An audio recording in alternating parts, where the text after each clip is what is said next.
just want hello. Let's see, continue. I just want to say two things. Thing one is that I have not been working at this for 40 decades, but maybe 4. Otherwise, I look really young. And also, it's okay. It's funny. It made me laugh.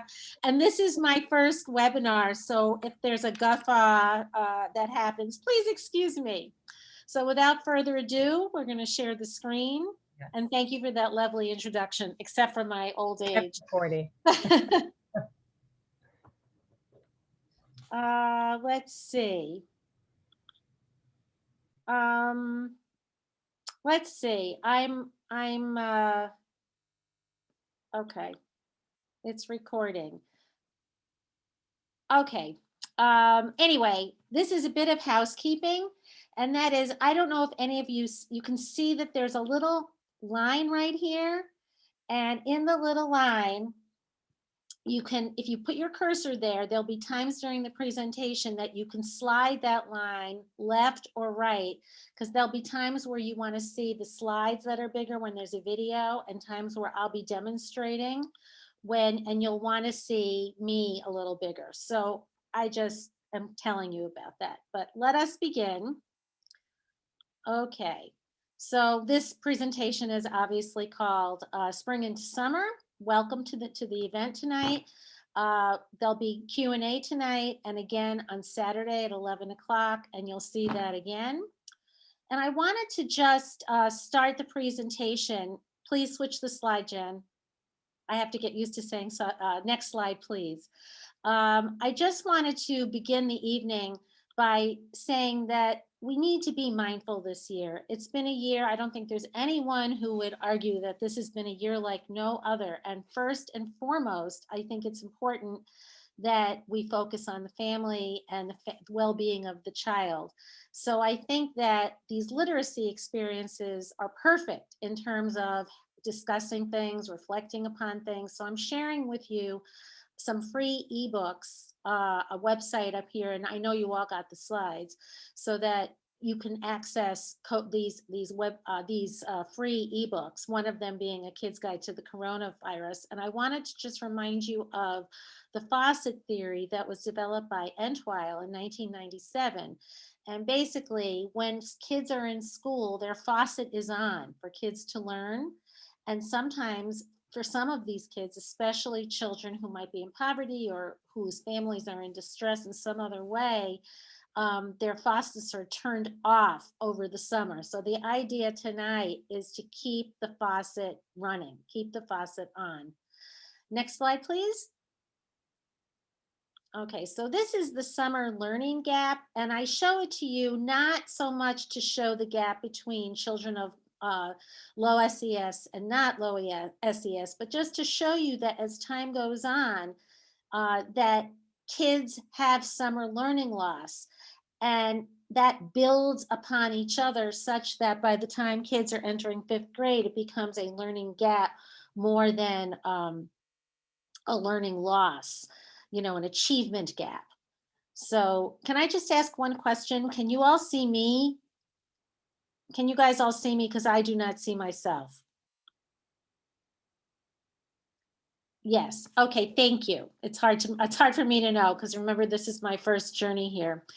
So this also was this summer learning experience comes to you from Alexander, Entwisle, and Olson in 2007. So it's not anything brand new. And that brings me to something also not brand new. Next slide, please. And that is the simple view of reading that was put forth in 1986 by Goff and Tunmer. And the idea behind this, that was at the time when learning how to decode was deemed not as effective as other ways to teach children to read, and sort of the dawn of whole word reading and so forth. So let me just take you through this pretty quickly, because I want to get to the activities. But basically, it's an equation of reading equals decoding, which is reading the words on the page, either by sounding them out or recognition, times listening comprehension. So if someone read something to you, to a child, and they comprehended it, that would be listening comprehension. And I want you to notice that it's an equation that's a product versus a sum. Next slide, please. And I just want to explain this grid to you, that basically good readers off to the right. Can you see my cursor? Probably not. Is that a no? Somebody? I see your cursor. Okay. All right, that's fine. Off to the right, good word recognition is on the right versus weak word recognition, and that would be that decoding piece. And then up top, you've got the vertical axis is language comprehension being good versus poor language comprehension. So if you have a child who's got good decoding and good language comprehension, they'll be a typical reader. There'll be some children who have good language comprehension, high in the middle. Okay, thank you everyone who's chatting to me. And poor word recognition, those are the children who might be identified as having dyslexia. And then you have a small group of children who are able to decode words but have poor language comprehension. Those are the hyperlexics down on the bottom right. And then you have kids who have poor word recognition and poor language comprehension. Oh no, and they have a general reading disabilities. So what does this look like? Let's go to the next slide. So it means that since it's a product versus a sum, that what we're aiming for is the very bottom. Very good decoding, very good listening comprehension, and thumbs up to that little guy versus any of the other combinations. The kids lose out and they don't develop literacy the way they should. Okay, next slide. And I am going to just tell you the goals of tonight's workshop is basically based upon Hollis Scarborough's reading rope. I'm sure many of you have seen it, and it is the framework that I'm using for the remainder of the workshop. And I actually have one that I made out of big giant pipe cleaners. So I'm not going to discuss it because I'm going to discuss it in the next slides, but I just wanted to give credit to Hollis, and she actually made it with pipe cleaners for parents to show how complicated learning to read really is. So without further ado, next slide, please. That's a screenshot from a video that I made of myself showing how to make this very rope. And it's important because reading is a complex process. It's 20 years old. This year, and I want to help parents. I want to simplify it, make it user friendly, and I'm going to share some activities that relate to each strand on this rope. And as I do that, I'm going to give you some reading strategies. If I do have a website and a blog, and if you subscribe to my blog, you will get the full video of me making it and taking it. And again, that was my first foray into creating my own videos. I want to give credit to Louisa Moats, who wrote an article called Teaching Reading is Rocket Science. It's a seminal article. She wrote it about 20 years ago, and in fact, it has been updated. So if you Google it, you can see both versions of it. So let's go to the next slide. I'm going to look at the bottom of the rope. That's the part of the rope where basically kids are learning how to read. And most of this, for most children, takes place at the K to 3, K to 2, K to 3 level, pre-K even.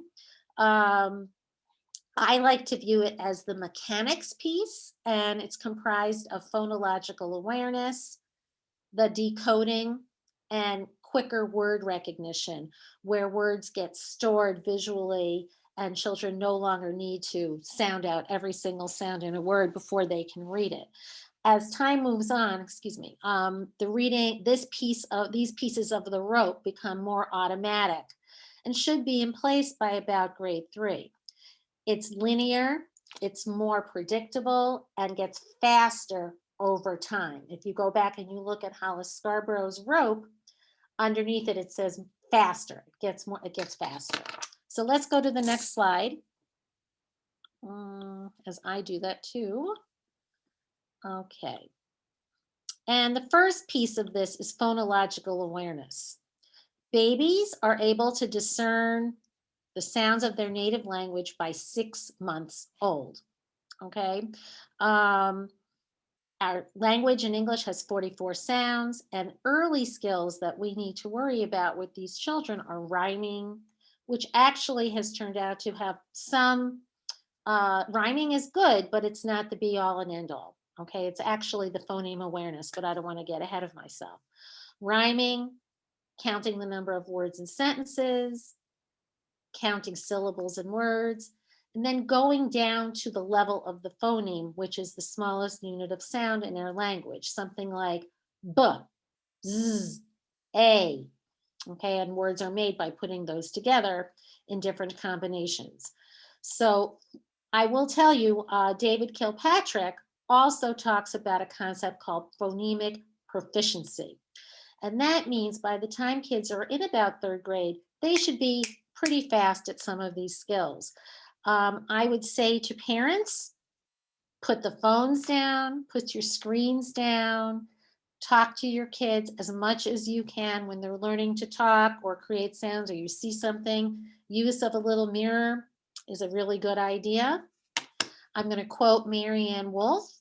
She says, literacy begins in the crook of your arm when the child is a baby. Children hear language in utero, and really try to have fun. Talk to your children, sing to your children, read to your children from a very young age. The more you talk, the more they will talk. Make sure the children, you'll notice that children look right at your mouth to learn the sounds of their language. Okie doke, let's go to the next slide. Oh. And here the fun begins. Okay, so for young children, we're going to sing to them, read. They love chanting. Anytime you walk into school, you hear Monday, Tuesday, 2, 4, 6, 8, hopefully A apple a, T topped, who knows. Wordplay rhymes. Elementary age children are working on letter sound correspondences and matching those letters to sounds. Notice that I have speech to print highlighted. We go from speaking then to the print, not the other way around. We work on sound blending and sound segmentation, and I'm going to show you some videos and I'm going to demonstrate in very short order. And the more children practice, the better chance they have of developing phoneme proficiency. Again, that's a term by Dr. David Kilpatrick. 80% to 90% of all children will achieve a good sense of phonological awareness by the time that they enter 3rd grade. That does leave 10 to 20%. For middle and high school students, if the kids are still behind, they still need the same skills. So I will tell you, for strategies, try to make it fun, make it game-like. Let kids choose which game they want to play, whether it's a board game or the video you're going to see or what I'm going to demonstrate. The website that you see on the left is from the Rhode Island Department of Education. If you click on that and then go to structured literacy, there are many games for families to use at home. They're labeled up on the right-hand corner there with those symbols. The sideways diamond is pre-readers, early readers, the trapezoid is later readers, and all ages. So I'm going to show you a few things here. And I'm going to have you watch this little video that's on that website, and it's courtesy of Carrie Curto. So one of the things that I like is something called Phonological Awareness Chipper Chat. And I got it at Super Duper, but I'm not sure that that company exists any longer, but you can Google it and find it. And it's total game-like format. It has board games, and I'm not going to open it up and show it to you. And then I'm going to show you a couple of games myself. So here's where you might want to make me bigger and the slide smaller, because I'm going to just demonstrate. It's very simple. You say to the child, bring me something that starts with G, and hope maybe the child will bring glasses. Give me something that starts with and maybe they'll bring you a marker, or they'll bring you a mirror, and then you can have them play that game and they can be in charge. Or one of the other games is Silly Caesar, where you say words syllable by syllable, and you say, Silly Caesar speaks very slowly. What word is Silly Caesar saying? And I'll give you a few. Hospital. Hospital. Television. And hopefully they'll say television. For some other children, another book that I really enjoy is Sandra Dona's book, Improving Phonemic Awareness Skills. There's another book called Sounds Abound. There's plenty of books that you can purchase for not a ton of money that will help you in this regard. And I guess it is time for us to play that little video. So you can move your gray line in the middle so you can see the video a little bigger. And Jen, you can demonstrate the sound blending game. Oh, and before you do that, oh yeah, I did go over the strategies. Go ahead, that's fine.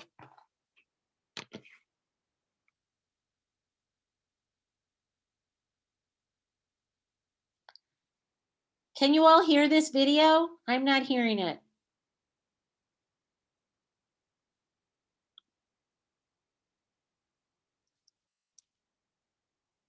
Jen, people are not hearing the video.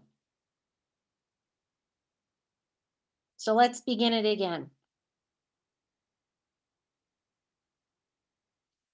Sound share. Or share sound.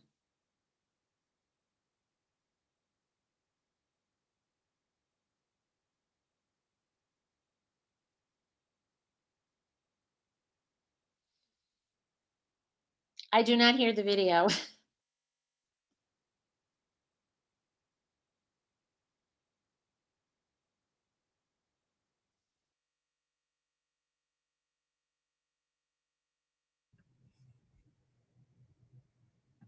Hello!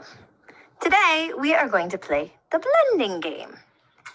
So, for this game, you need some objects to represent sounds. Today, Beatrice and I are going to use balloons. Are you ready to play the blending game? Yes. Okay. I am going to assign each balloon a sound. And after I say the sounds, I want you to repeat them and try to blend them together to make a word, okay? Okay.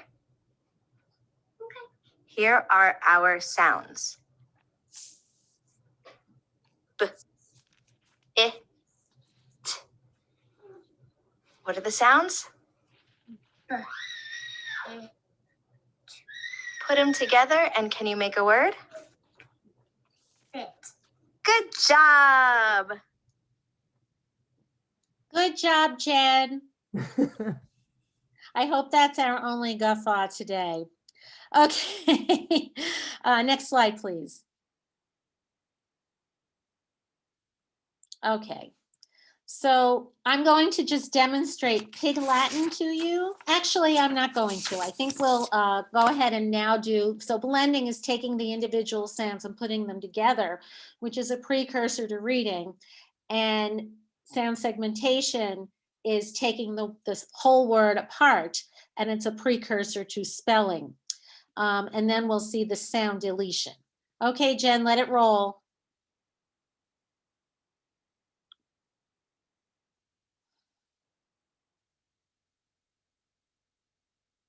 Can't hear it.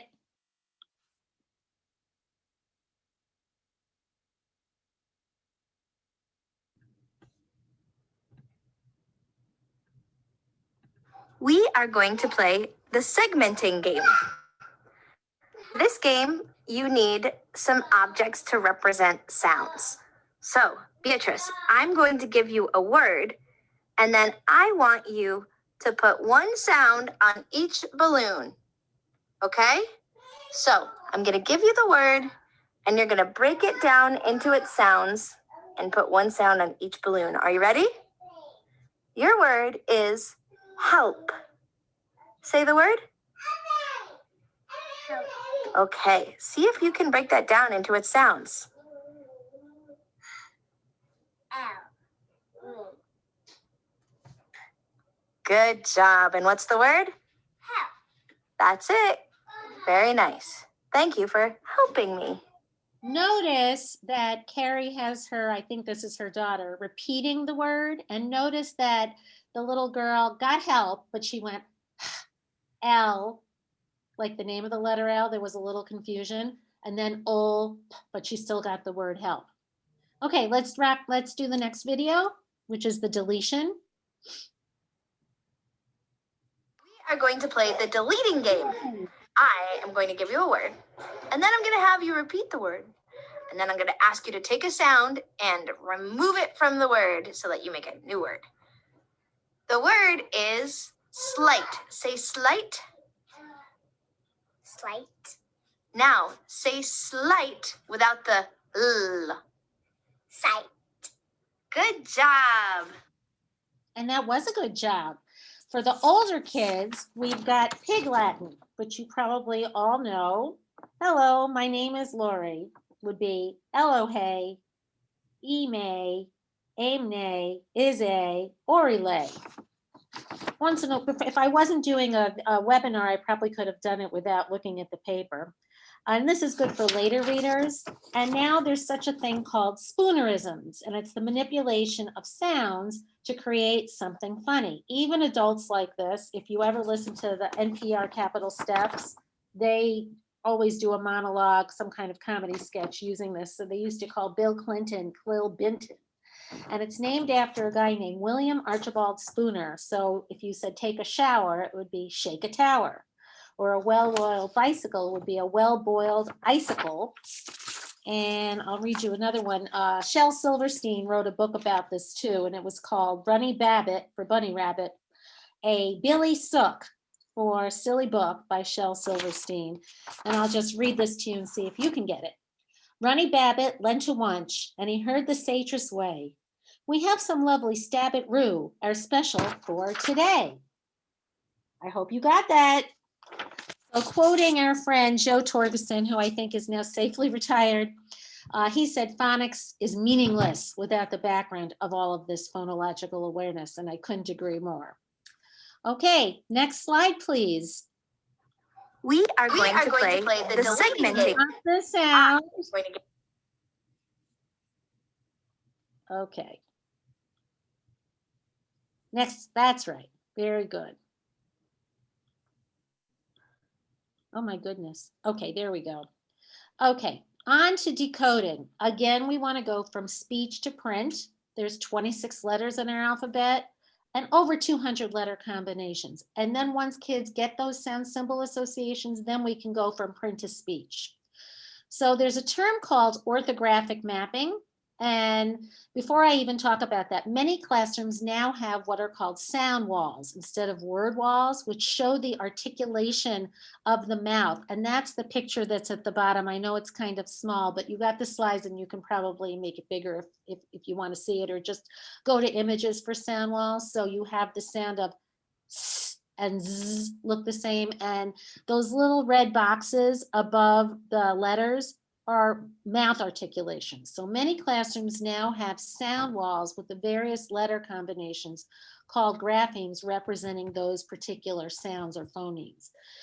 Typically for most kids, it'll take 3 or 4 years in English to learn all of those.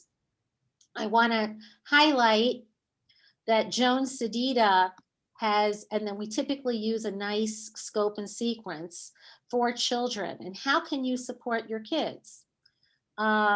Know that there are consonant sounds, vowel sounds, digraphs, 2 letters that make one sound like CH, ch, and blends are 2 consonants that each make their own sound, as in the word stop, the s and the t, okay? You might want to access this chart from talking about typical literacy versus structured literacy. I don't have time to get into it in detail, but it helps you to see the difference about how your children are being taught to read. Have they been taught using typical or balanced literacy versus structured literacy? What's different about primary age children versus older children? So let me get back to the orthographic mapping, but that is the process of forming letter sound connections in order to combine and recall the spelling, the pronunciation, and the meanings of words. Okay, so let's see. I have for you chaining. Let's see, we're going to go on to the next slide.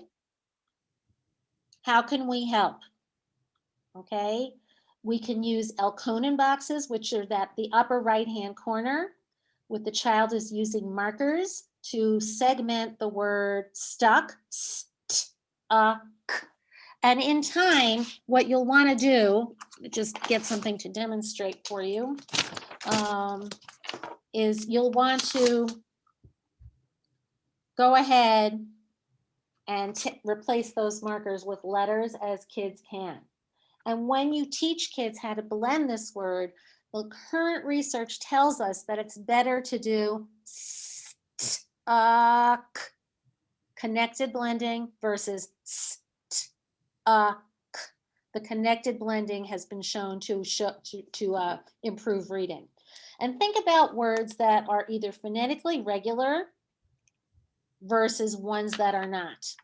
Okay, but for phonetically regular words, you can do a lot of chaining using letter tiles and going from dog to dig, from dig to big, from big to bit, to sit, to sat, to chat. You can use a sand tray. Ooh. Okay. You can use the sand, that's green and black sand, and have kids write letters in the sand and words in the sand. I've got a rice tray, just a cookie sheet with rice. So, get your little vacuum cleaners ready.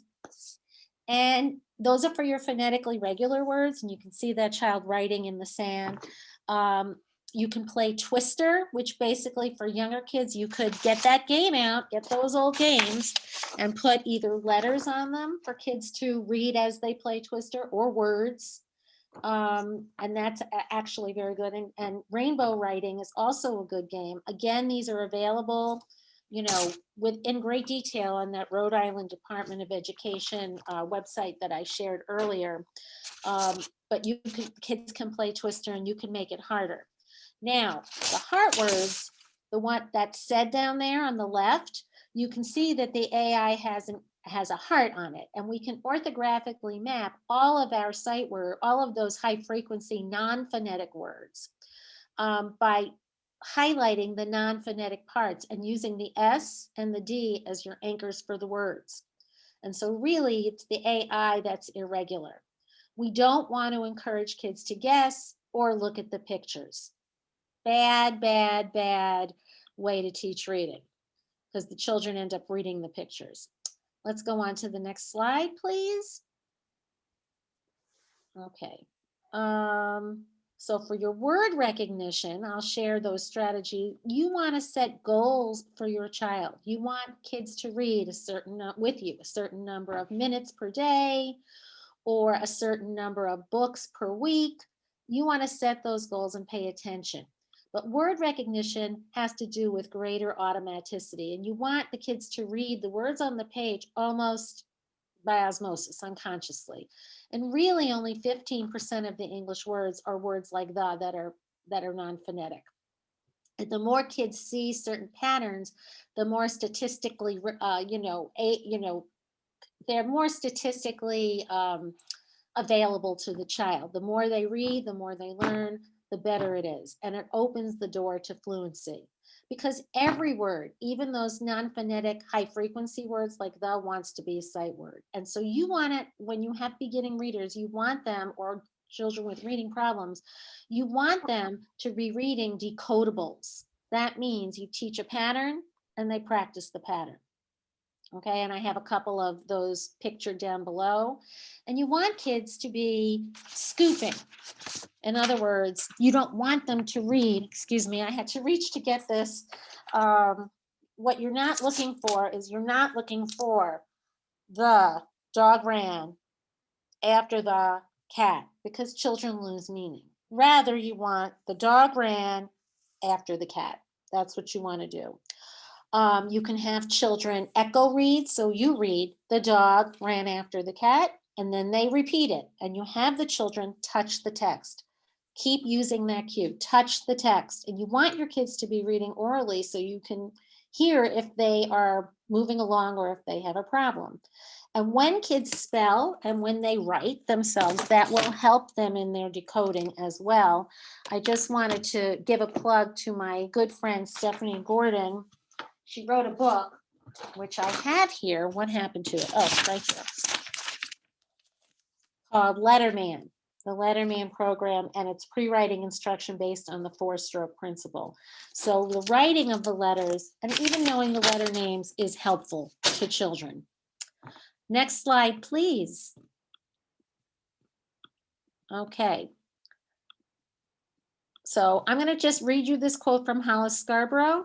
Skilled reading requires that the processes involved in word recognition become so well practiced that they can proceed extremely quickly and almost effortlessly. The underlines are mine, freeing up the reader's cognitive resources for comprehension processes. And ain't that the truth? So at this point, before I go to the next part of the rope, are there any questions? Anybody? Okay, then I will carry on. All right, so let's carry on to the next slide. And the next slide basically is now I'm going to be talking about the top pieces of this rope, the language comprehension pieces. And I need to tell you that this stays with children no matter how well they can decode, no matter how good their phonological processing is.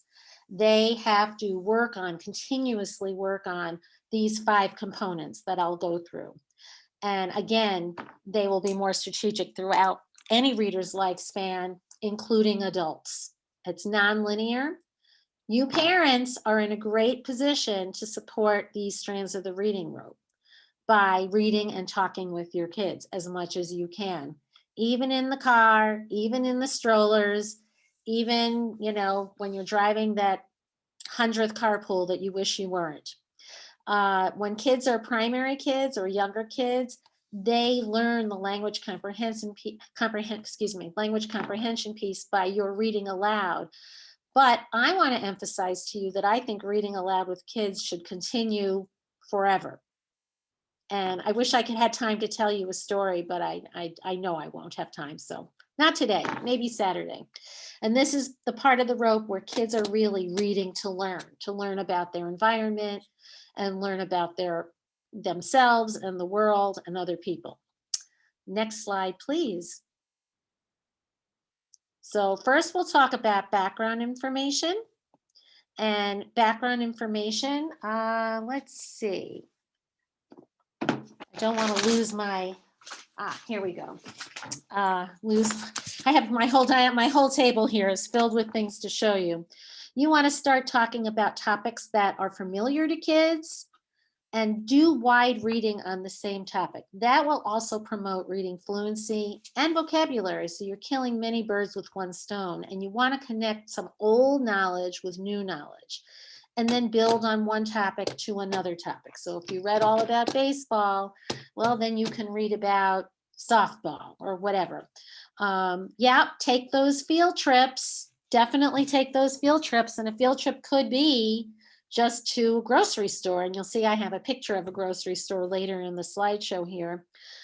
You can have kids, and you notice on the right, I have books about feelings. All of these are books about feelings, and that goes with staying with the theme, and it helps kids to make sense out of that print that they see. They can listen to podcasts. You can read informational text from Newsela or Newsela. And before we see this video, look at the strategies. Pick a theme and run with it. And definitely include informational texts, podcasts, and graphic novels. Read kids series with them. It's very important. Some games that are on the Rhode Island Department of Education. I'm thinking of it's called the ABC game. So if you pick a topic like animals, they just go around: ape, bear, chimp, get it? ABC. Or you could do countries, or you can do, it's called I'm thinking of a state with the capital. Let's see. what do I have here? Whose capital is, and then they would fill in the blank, or I'm thinking of a president who gave the Gettysburg Address. All of that background knowledge will help your kids. And then there's one called Professor Know-It-All, which is basically 2 truths and a lie, and you send your kids to research something, and they like making up lies because that's what kids like to do.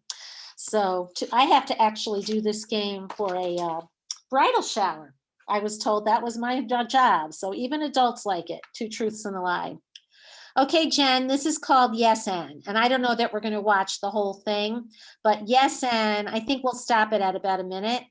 Basically helps kids with social emotional skills also. So let's just watch about a minute of this. Today's story is the adventures of the kindest megalodon. Once there was a very friendly megalodon swimming in the ocean.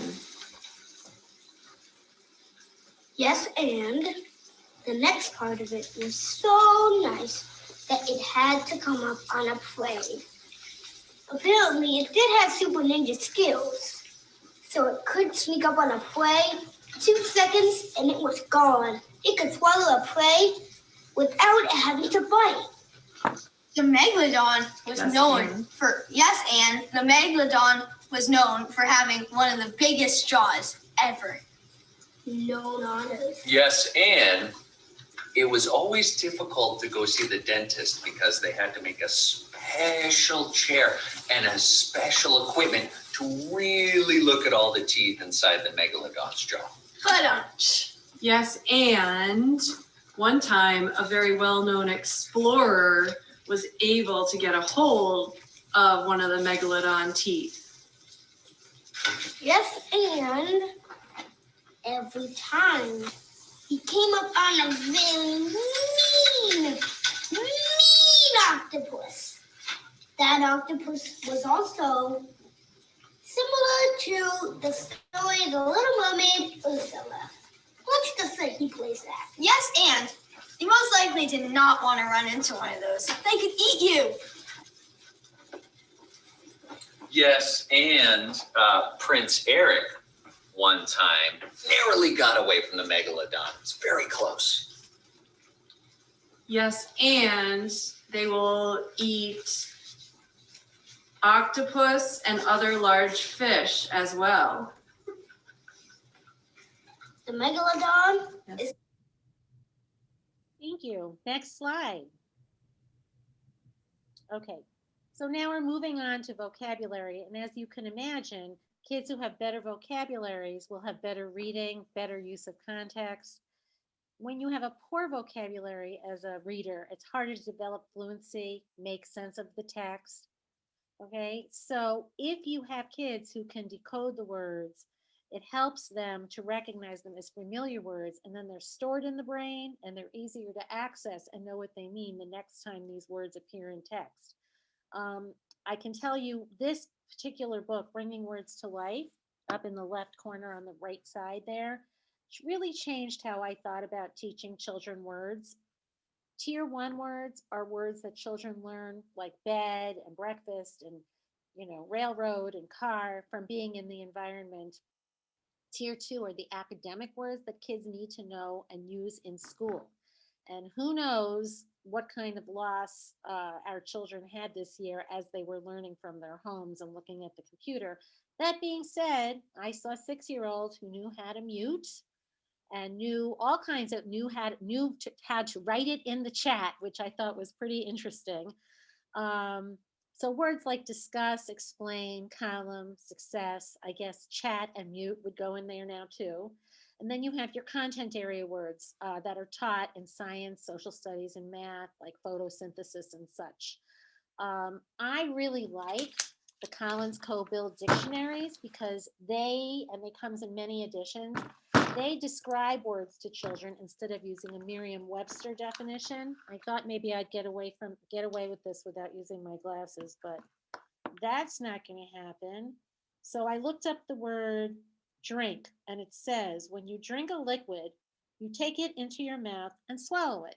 That you check out Merriam-Webster and you're not going to find that. So I really like that dictionary, and kids really do, appreciate having that dictionary. I will tell you that morphology matters, and I'm going to talk about that more on the next slide. You've got to pay attention and help kids to realize that suffixes, prefixes, and roots are pretty important. So a good strategy and a good goal would be to use, whoa, go back, Jen, would be to use 3 new vocabulary words per day and keep repeating them. I will also tell you that there were many a child that I tutored that could not label vegetables when I showed them pictures of vegetables in the supermarket or things around the kitchen or nuts or anything like that. So those would go under field trips and vocabulary, as well as the 365 new words per a year, a word a day. Kids enjoy that. Middle school, high school kids, I actually used to put them on the breakfast bar for my boys because I found them reading the cereal boxes. So I thought maybe they would learn something. And I used to kick my husband under the table and say, use big words at dinner. And that's no lie. Okay, we're ready for the next slide now.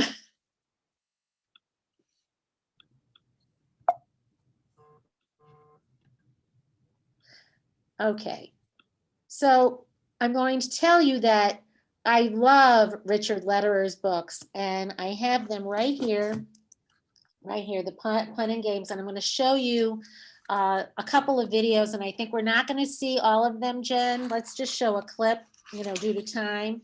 But I will tell you, I took this particular book, the Pun and Games book, on a boat with my kids and friends of the family, and other people were on the boat, and I was playing games with them because they were downtime.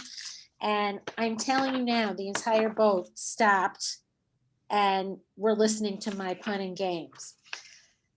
Memories, right? So a hink pink, which he likes to write about, is what do you call an unhappy father? A sad dad. What's another name for a silly rabbit is a funny bunny. And that's a hinky pinky, 2 syllables. And hinkety pinkety is what is the one answer to the problems of our environment? And the answer is pollution solutions, 3 syllables. And then I was on the Zoom call a little earlier and I found this game that you can Google and buy if you want. It's from Board Games for Geeks. And I'm a geek, I don't mind. And it's called Hink Pinks. So there you have it. So let's look at what's in the bag. Just for like a minute, we don't have time to watch the whole thing on either one of these and the memory game. Thanks, Jen. Hey Lee, what's in the bag? This bag right here? Can you give us 3 clues? So glad you asked. Here's your 3 clues, kids. It's orange. It's fun. And it's shaped like a tube.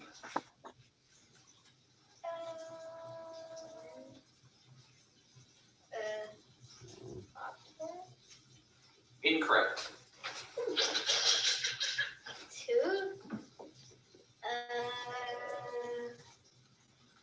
A 4.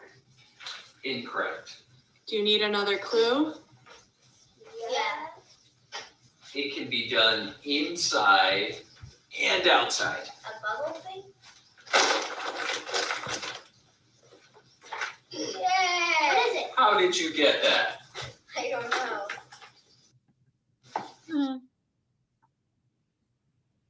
Okay, and a little bit of memory, please, not the whole thing.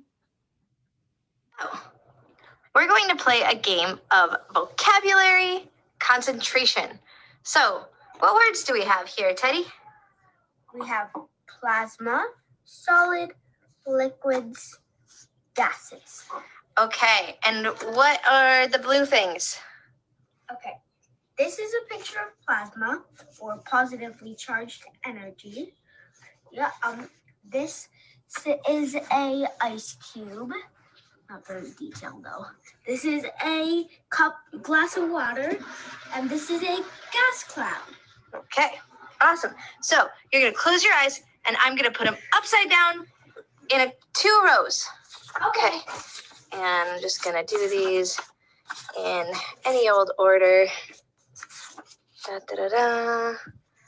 And da da da da. All right, so we are going to try to match the pictures with the definitions. You can come on and down and look now. Okay. Okay, so turn 2 of them around and see if you have a pair. What'd you get? Liquid's ice cube. Nope. Okay, we're gonna try to remember where things are. Ready? I got plasma and gases. Okay, Jen.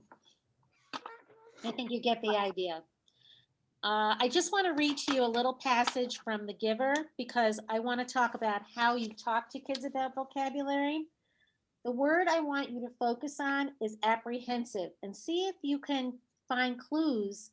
I'm going to model what I would say to a child as I read this, or they would read it.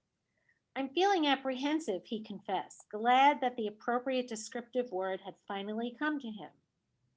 Why is that, son? His father looked concerned.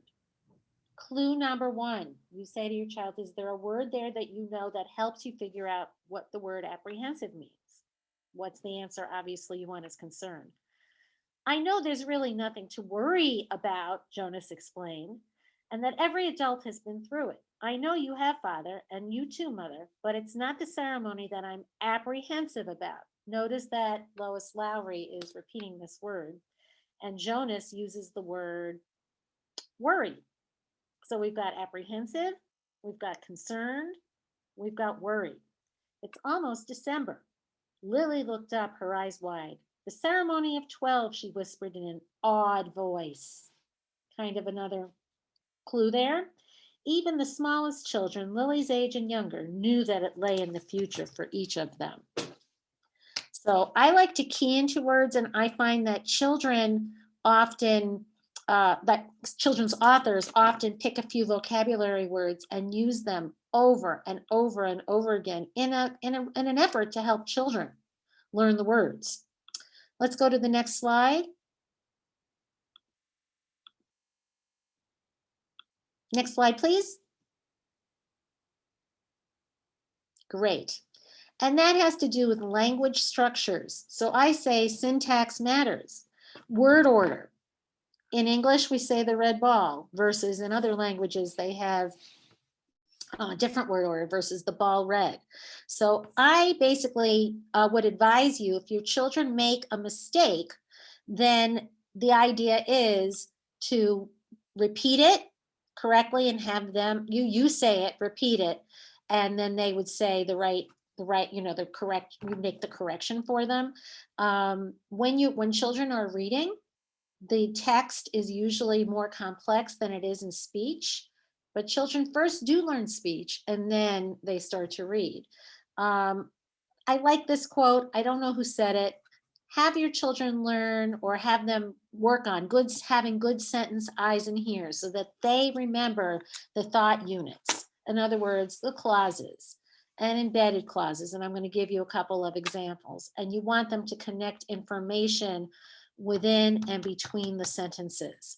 So I would say, as strategy number 8, and you could model writing and have them do writing and then read their writing. Practice writing, model, read what others write, like I just did with you, because the practice will help your kids with these language structures.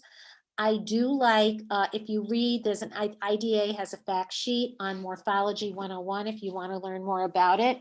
And I love these very well used Moose materials. So for example, this root here is ject, and it means to throw. And there's a picture, and on the back are many, many, many words for your kids to read. There's a prefix deck. So con means with, and you see them with each other. Miss means against, so they're going against each other and so forth. So these are really good tools to use. Mine are very well used. Sandra Dona also has a book on morpheme awareness, and there's a new book called Morpheme Magic that has 52 lessons in it. I don't happen to own that, but I hear really good things about it. Let's go to the next slide. Let's see. Oh, what I wanted to say before we talk about what's on this slide is kids often have trouble with pronoun references. So if they say somebody reads to them, I would ask children this all the time when I was testing them or working with them. Tim hid the cat in the shed. I would say, who's in the shed?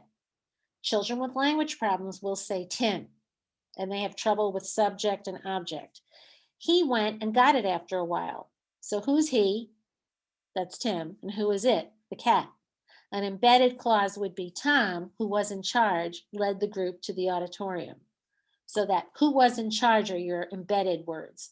Kids have trouble with transition words like for example, however, because.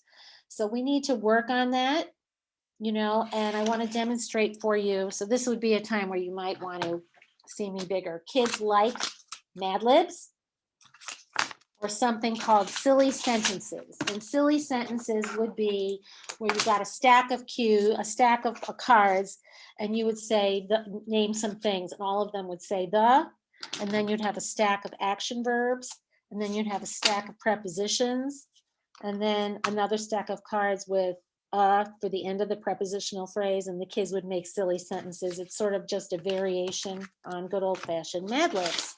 And who amongst us doesn't remember Mad Libs?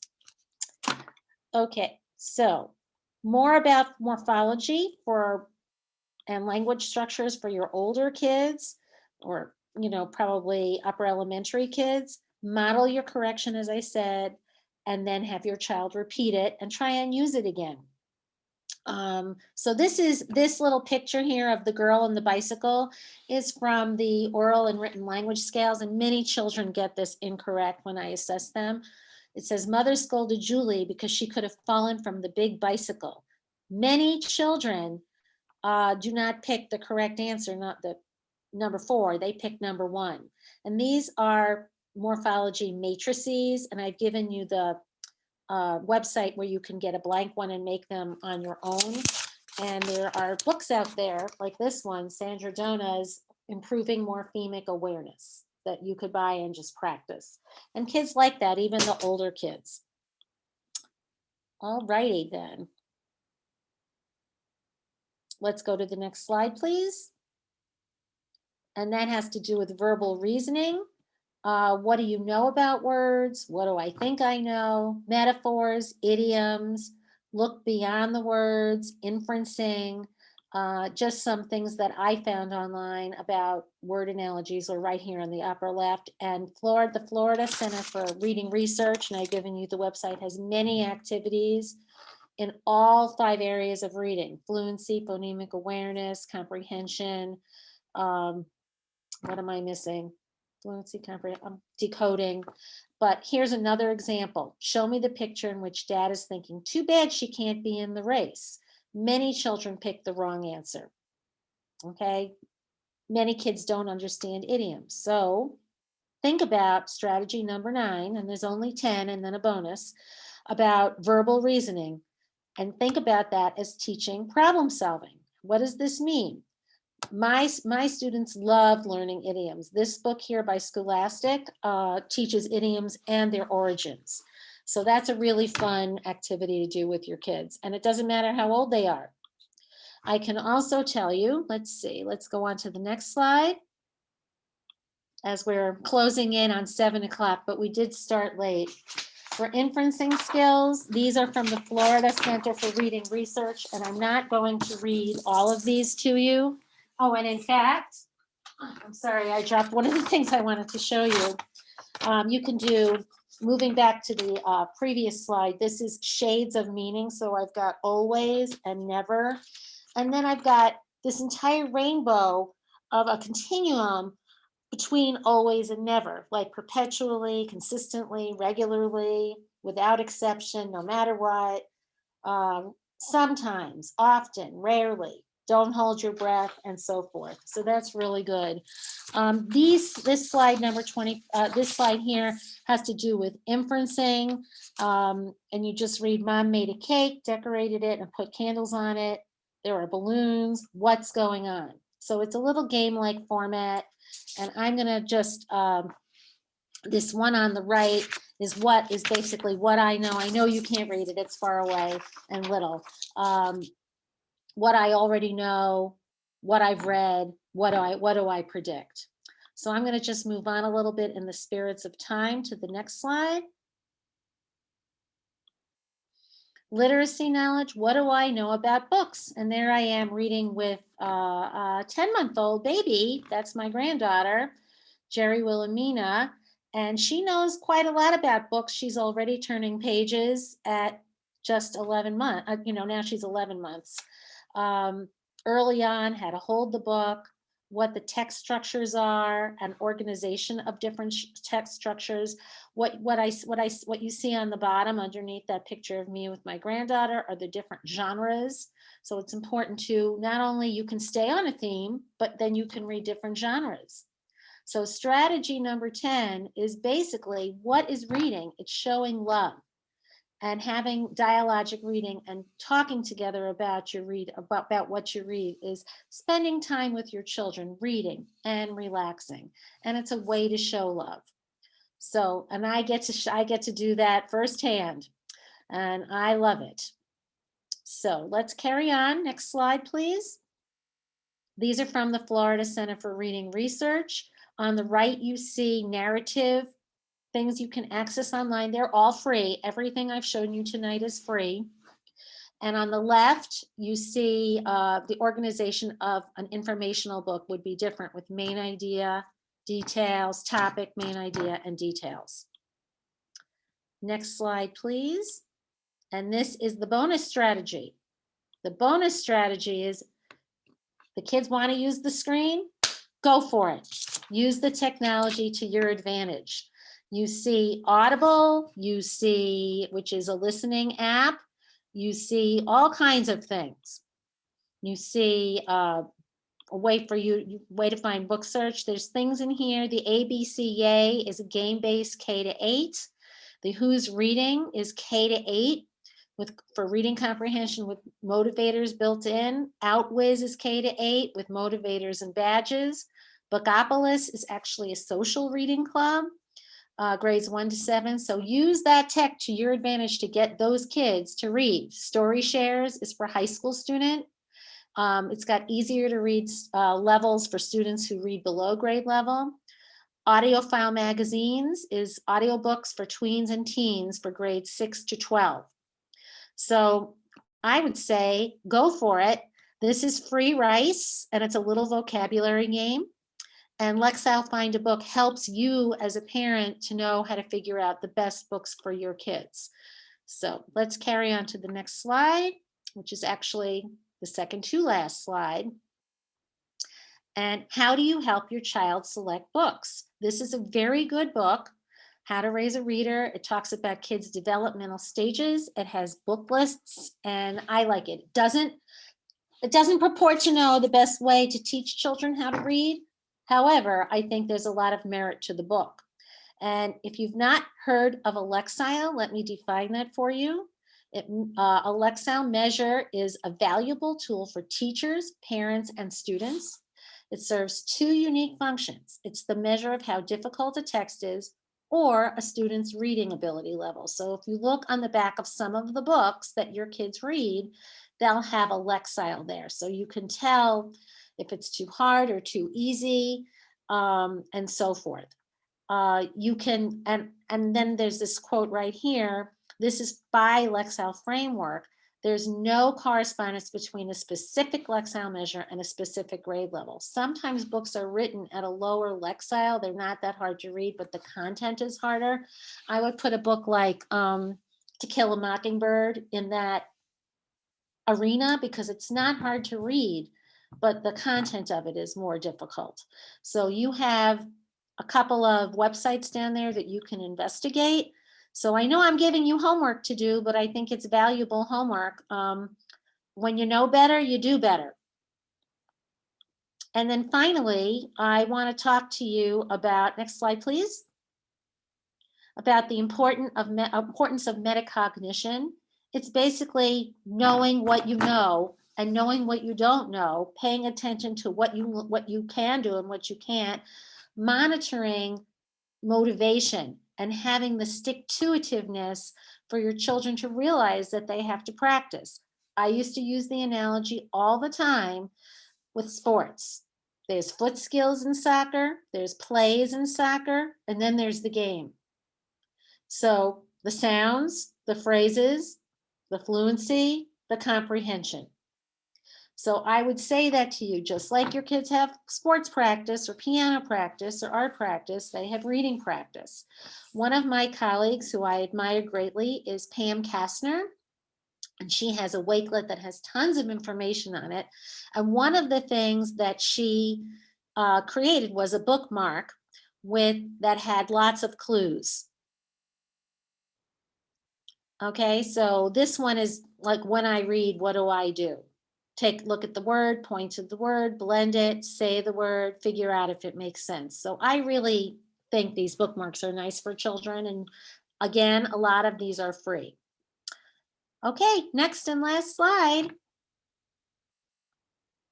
Okay, so I want to thank you all. I know I've given you a lot of food for thought, a lot of information. Fortunately, this webinar is being recorded, so if I spoke too fast or I went too fast, you can go back and listen in again. I welcome your questions, and you'll have that replay. And I know there's a large group of people who registered that are probably going to watch this as a recording on their own time, because they're probably doing something with their child. So I applaud that. But this Saturday at 11 Eastern daylight savings time, I'll be here and I'll be available to answer any questions that you have. And I don't have anything I have to do that day, so I can sit here and answer your questions for quite a while. And if you want more information, I do have my own website, Parenting to Foster Language and Literacy, and you can check it out. I write a blog. I've offered to answer questions, and I've gotten some. So check it out and have fun with your kids this summer. And I'm so glad we can all get out and have fun. So enjoy your time with your kids. Thank you so much. Thank you so much, Lori. I'm trying to see if I can get my video back on here, but I don't think I can. Stop sharing. We can stop. Yeah, there we go. Start video.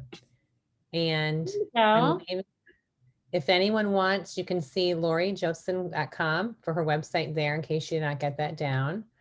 I'm going to stop sharing now.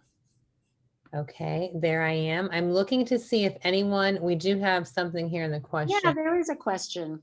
Okay. All right. What would be your number one recommendation to parents this summer with a dyslexic child? If you could just give one piece of advice, what would it be? Well, I'm going to give you two pieces of advice because it's only 7:06 and I have time. One is, I would just say, don't look back, always move forward. You know, and it depends on how old your child is. And thank you for the compliment, by the way. But you can't go back. And a lot of parents feel a sense of guilt. I wish I could have done blankety, blankety, blankety, blankety. And don't look back, and don't give yourself a guilt trip about what you should have, could have, should have done. So you only can look forward. And as a parent, I would say, read as much as you can, learn as much as you can. And I think it depends on, and read to your child and discuss with your child. That's my one piece of advice. The one was for you, one was for your child. It depends on the child. You've got to meet your child where your child's at.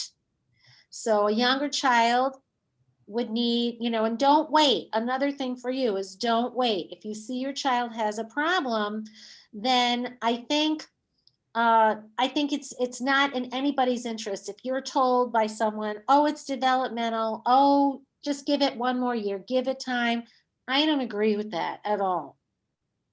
Get your child assessed, asked at the school, read that chart on structured literacy versus balanced literacy, and see if you can match the way you think your child's been taught. And if your child's not been successful, you have to act and ask the school for help. And sometimes you might have to go outside the school for help, because sometimes the school can't, it's just not able to help you as much as your child might need.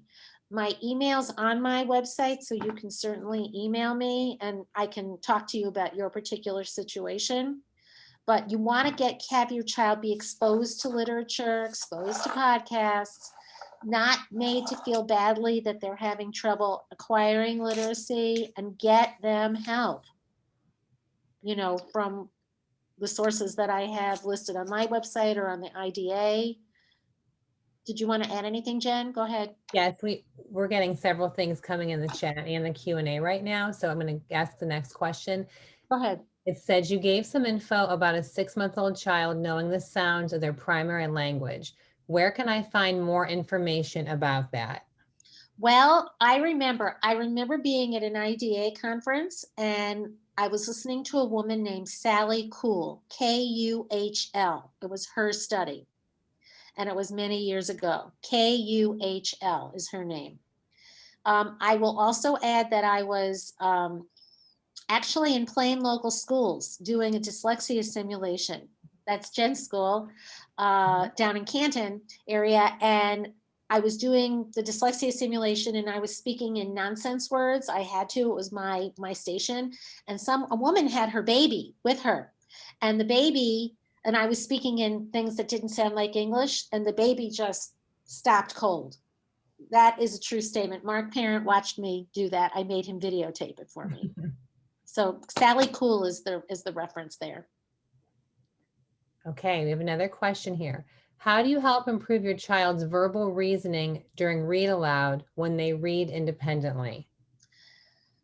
Well, that is a loaded question. First of all, I would say during the read aloud, think of that as problem solving. Where in the text? Think about it as close reading of the text, even if you're reading it to them. Say, how do you know that's the answer? How do you know? Where does it say? What words did I just say? And then you model. Think about the I do it, we do it, you do it model, which is called gradual release. And so you, if your child has trouble, you will do it. And then we do it, we do it, we do it. You do more, we do it, we do it, we do it, until you give it to them to do it. So if they read independently, you need to read, as the parent, read it independently also, and then discuss it. Let me give you a little secret. My kids had to read summer reading for their English classes in high school. Guess who else read those books? Just for that reason. I bet you did too, Jen. I still am. I'm beyond that now, but yes, we read them with the kids, even Yeah. independently. Right. And it's a good when you're driving on your vacation, a good discussion in the car as well. So, you know, trap your teenager in the car. That's the best way to talk to them. It's either that or a restaurant. And, you know, the pandemic really put a kibosh on that. No restaurants, nowhere to go. Right. Exactly. All right. We have a couple more. Someone would like to know how you got started in this career. Oh my. Well, it was the 1970s, and I always wanted to be a teacher from when I was a very young child. And in the 1970s, there were no teaching jobs.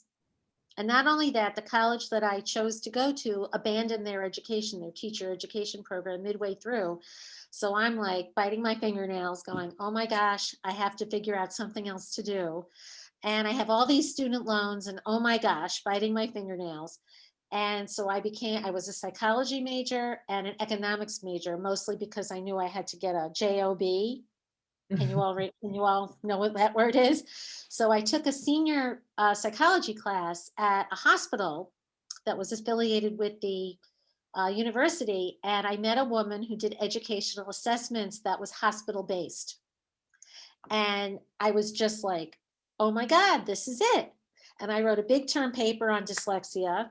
And I'll date myself since you said 400 decades. It was 1970, it was 1978, or maybe 77, the fall of 77. So I quickly studied for the GREs and applied to graduate school, and voila, became a teacher very quickly. Got my master's right away.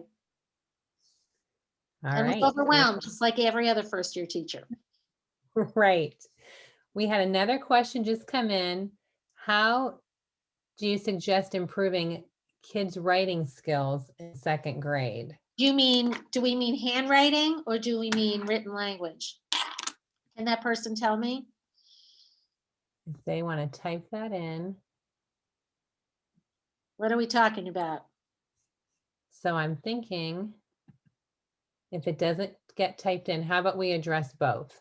So how about we, first of all, to wrap up, discuss the actual handwriting, and The then handwriting, you really want to look at the child's pencil grip, pencil pressure, and letter formations, where they start their letters, how many strokes they take. I would recommend a handwriting assessment using the handwriting tool from Learning Without Tears.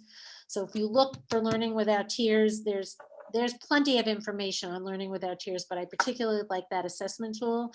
And there's another test called the Beery Visual Motor Integration Test, which would tell if a child has trouble with their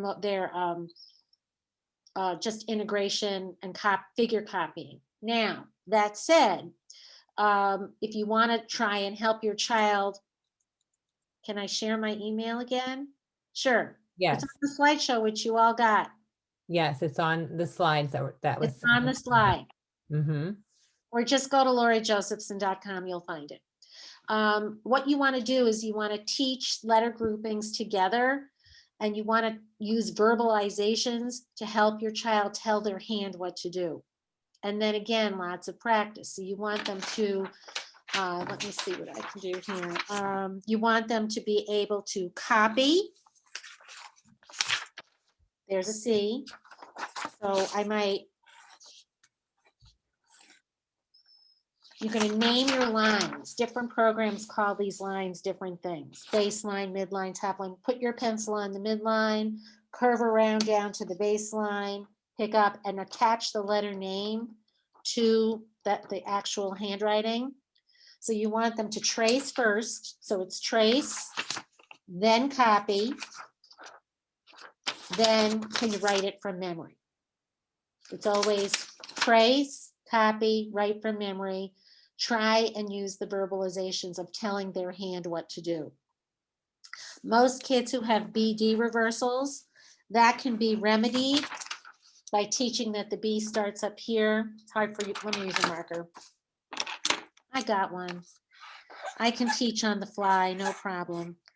The B starts at the top, comes down, traces up and comes around, where the D starts at that midline, comes around, up and down. And a C will turn into a D. As you can see that little, the C turns to a D. Okay, written language, that's another whole ball of wax. And that's what was typed in back to me. It says sentences and essays. Sentences and essays. I could be here until midnight doing this, but most of the kids that I work with and have worked with or have assessed, they don't understand grammar. They don't understand the jobs of words and sentences and the parts of speech. So I would start showing them, I start with pictures. I like the program Framing Your Thoughts very much from Language Circle, and they teach what a subject of a sentence is. And I don't care how old the child is. If they're having trouble, they need to learn the subject of a sentence, and the subject is usually, you know, a person, place, thing, or idea. And then the predicate of the sentence, which is the action, whether it's a mental action or a physical action, and get them writing simple sentences and then expanding them by teaching them about different kinds of prepositional phrases. That is a loaded question right here. It's hard for me. I guess I maybe will write it in a blog. How do I help my child write better sentences? And you basically have to teach sentence expansion. And once you teach the subject of the sentence and the predicate of the sentence, then you can teach, and they write simple sentences, then you can get into compound sentences, complex sentences. This is a lot to be able to answer in a webinar, I think. But you have to start small and start with pictures and build on what the kids know. Because think about literacy is changing any reading or writing, changing your ideas into written form. Let me say that one more time. You're changing somebody's thoughts. Like if you're reading somebody else's words, it's somebody's thoughts in written form. If your child is doing the writing, then they're changing their thoughts into written form for somebody else to read. Essays, first you have to get the sentences in order. Then you have to teach a child what a paragraph is, right? Typically 5 sentences with a topic, a main idea and details. And then for your essays, children need to know about how to, create a hypothesis and then write a 5-paragraph essay backing up with evidence, backing up their hypothesis. And that's when you get really into the use of transition words. So that's the short answer. I will say to you all that there's no quick fix here. There's no magic bullet that's going to, I once had a student whose mother said to me, well, you'll just work with Cam in first grade and over the summer and everything will be fine. Well, everything wasn't fine because this child had dyslexia, a very bright student. She's the same student who said, I learned those spelling words for Friday and I just forget them until you teach me how they work, how the words work. Well, I just got a text from this girl. She's getting married. She's in her 20s. And she said to me, I'm writing a research paper, Mrs. J, and I'm sitting here thinking about how I'm able to do this because you helped me and all that time you spent. So, and there are many more CAMs like this out there. And don't lose hope because your kids will achieve. I just actually went for a walk with one of my former students just today, and she got into physician's assistant school after lots of hard work.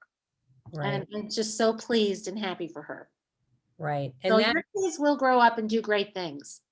And when I introduced Lori at the very end, I said my colleague, mentor, and friend, because I remember when I got the diagnosis for my daughter and just that, how are we going to do this? And that's sort of what brought me to know Vida and all these great people in this organization. And here we are. She's entering junior year in high school and doing great. And it's thanks to people like Lori that led the way for me of what we needed to do.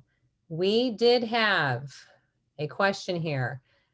Will you, okay, same question, sort of a follow-up. Will you have a meeting to teach writing skills and essay in the future? Oh, will I? We haven't discussed that yet. Haven't discussed that, but maybe that is something we can put together. Also in that Q&A little button there on the computer, we have put Lori's website and her blog, which was also in her presentation. So if you want to look at that real quick, you can copy that down as well. It's in the slides, so no issues. Right. Okay. Writing is tricky. I gotta say, it's the hardest skill we have. It's harder than learning to read because you've got to juggle so much, and spelling is more active and less passive than reading. So, give it time and practice. You can model. That's another thing to do. Write a letter, write something. Writing is sort of a lost art.